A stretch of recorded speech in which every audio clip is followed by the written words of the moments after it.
Imagine un homme qui, chaque matin, s'assoit face à un lac. L'eau est trouble, agitée par le vent, les pierres, les insectes. Et il essaie de la lisser du bout des doigts. Il croit qu'en agissant ainsi, il verra plus vite le fond. Mais chaque mouvement, chaque agitation rend l'eau plus opaque.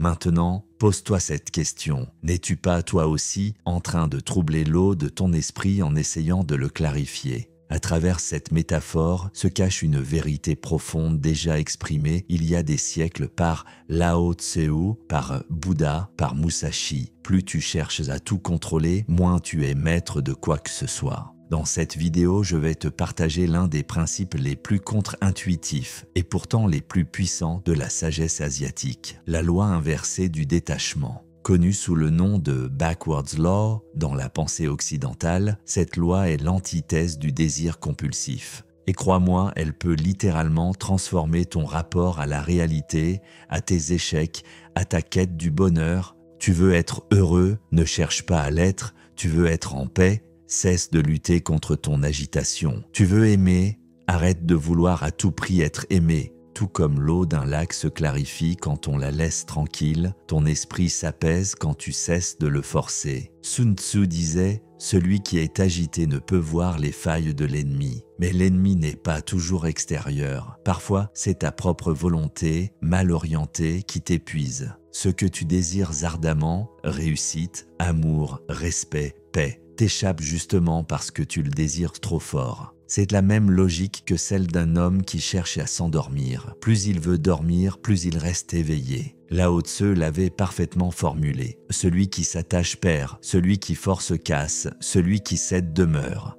Premier point, le paradoxe du désir. Plus tu poursuis une chose, plus tu renforces le sentiment que tu ne l'as pas. Tu veux la confiance en toi, chaque pensée obsessive à ce sujet renforce ton insécurité. Tu veux la richesse, chaque stratégie anxieuse te rappelle ta pauvreté. Ce paradoxe est une illusion créée par ton mental. Musashi, dans le livre des 5 anneaux, met en garde contre le désir excessif de victoire. Celui qui s'attache à la victoire perd l'équilibre de l'instant des Tetualione.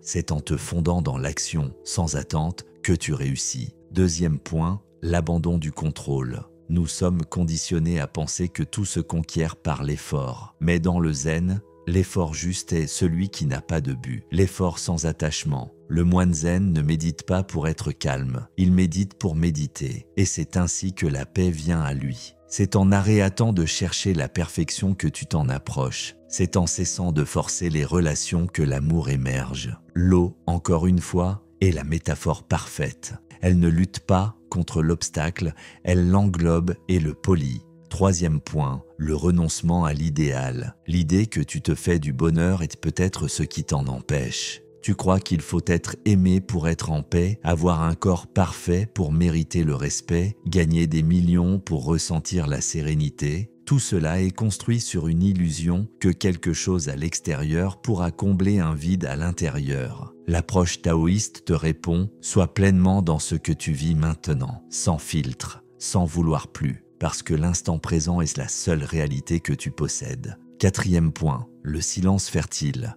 Quand tu ne sais pas quoi faire, ne fais rien. Quand ton esprit est trouble, ne pense pas plus fort. Laisse-le reposer. Le Bouddha a dit « Même le nuage le plus sombre finit par se dissiper. » Plus tu forces la clarté, plus tu renforces le chaos. Laisse l'espace faire le travail.